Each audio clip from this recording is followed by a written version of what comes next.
here, straight from the grave, is the corpse of Abigail Adams. Please do tell me about yourself. Hello. Well, I was born on November 22nd, 1744 in Massachusetts, and I got involved in politics. During your childhood, did you go to school? It wasn't common during my time for females to receive an education. However, I'm not illiterate, and I learned how to read and write. Did you ever get married and have a family? Yes, I did get married to John Adams on October 25th, 1764.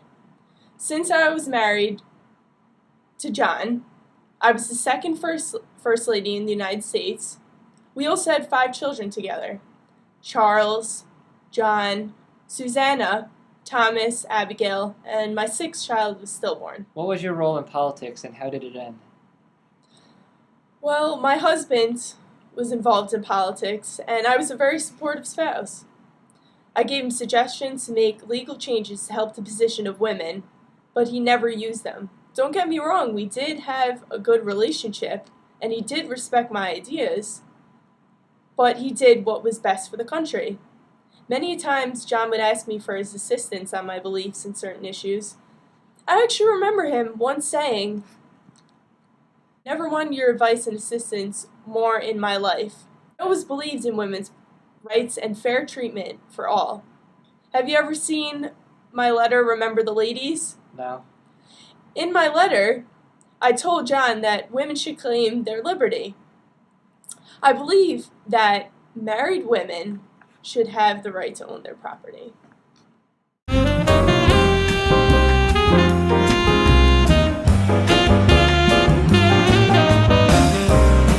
Here with us next is Hillary Clinton. Hello, Hillary. Please introduce yourself. Hi, I'm Hillary Clinton, and I'm the current Secretary of State. I was born on October 26, 1947 in Chicago, Illinois. You might not recognize me. I was a hot blonde, but I decided to go brunette. Where did you go to school when you were younger? I went to Maine Township High School from 1957 to 1961 and attended Yale Law School in New Haven, Connecticut. Did you ever get married and do you have any kids? When I was 27 years old, I married this stud, William Jefferson Clinton, on October 11, 1975. You may know my hubby as former President Bill Clinton. Together we have a beautiful daughter named Chelsea, who is now 31 years old. What was it like being a first lady? I was a first lady for 8 wonderful years. I was always very supportive of Bill and his decisions in office. Obviously, I helped along the way, overseeing research, financial reports, and numerous committees. How does it feel to be the Secretary of State and how was the journey along the way? Oh, it was a bumpy one, but all in all, very successful. In 2000, I made history by becoming the first lady elected to the U.S. Senate and the first woman elected statewide in New York. As senator, I have worked to support causes and expand economic opportunities. I love my job and I hope to make the United States, as well as other foreign countries, a better place. Well, thanks for joining us, Hill. It's been a pleasure. The pleasure's all mine.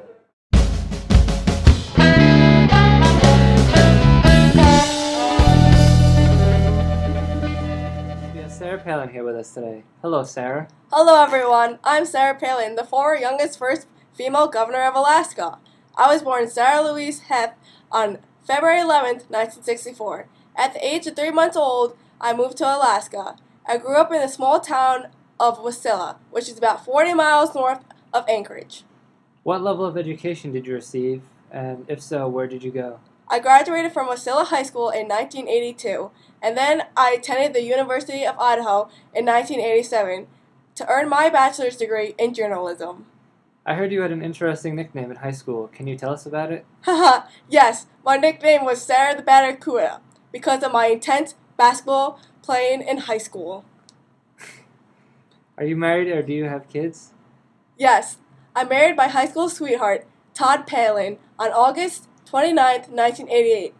I have 5 beautiful children, Bristol, Willow, Piper, Track, and Trig. What started your political career? Well, in 1992, I decided to enter the political field. Unfortunately, my husband had to give up his family's commercial fishing business to avoid potential conflict of interest. As Mayor Palin, I cut property taxes, reduced government spending, and put more money into public safety. In 2006, I won the Republican primary for governor and went to win the general election in November 2006. I made history becoming the first female governor of Alaska. My administration focused on education, public safety, and transportation. I also served as an advocate for pro-life policies, meaning no stem cell research was allowed. I also supported Alaska's decision to amend the Constitution to ban same-sex marriage. Eventually, I was honored to be chosen by John McCain to be his vice president running mate in the Republican Party, making me the first Republican female to run for the vice president of the United States. Unfortunately, McCain and I did not win, and I returned home to Alaska to finish up my term as governor. On July 3rd, 2009, I resigned as governor of Alaska. What do you do now that you are resigned? I published 2 books, both selling more than 2 million copies. I started a reality show on TLC Network called Sarah Palin's Alaska. I also became involved with the Tea Party movement, and I'm still an avid hunter who enjoys some good moose hamburgers. Thanks for coming on to the show tonight, Sarah. You're welcome. Thank you for having me. Together, we all made a difference in society. Whether it was through our husbands or on our own. We all made a stride for women's history. It is evident through our video that we all share a common theme. What is this common theme, you may ask? We are all women in politics.